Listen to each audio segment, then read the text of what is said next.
In this video, I'm going to show you how to use the clone stamp tool to fix a couple of the flaws in this photograph.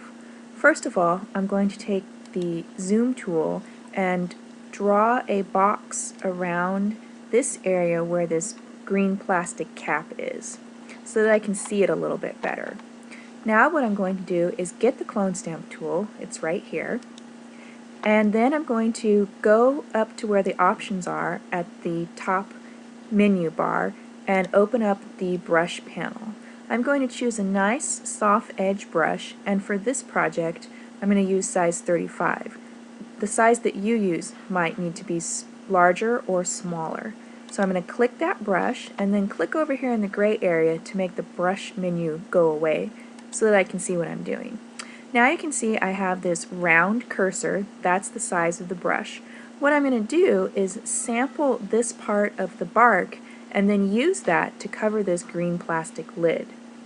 So, to sample the bark, I'm going to hold down Alt.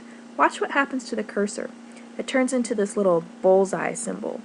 So with Alt still being held down, I'm going to click on the bark.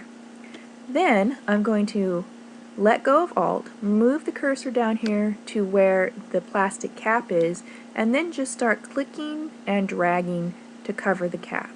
And you can see very easily and very quickly that that cap is completely covered and you can't tell where it was. Now I'm going to take the zoom tool and click actual pixels so that the image goes back to a size where I can see it again. Then I'm going to get rid of this, my dog got in the way of the camera and I can see his fur in this corner, so I want to get rid of that. So I'm going to take the zoom tool and draw a box around the section that I want to work with so that I can see it a little bit better. And then I'm going to get the clone stamp tool again, hold down Alt in a section of the grass and click. Then I'm going to move the cursor over here and just click and drag.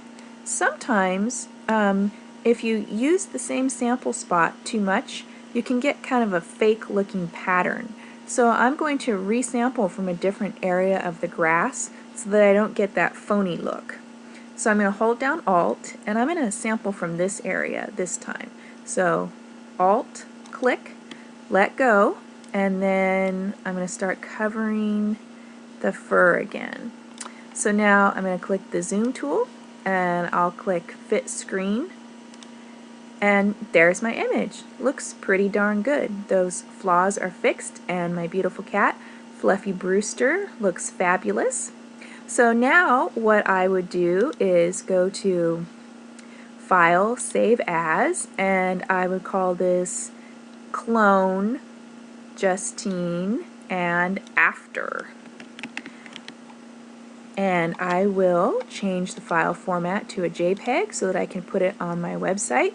And go ahead and click Save, and I'm going to make the quality about 8 because it doesn't have to be that big to go on the internet, and then click OK.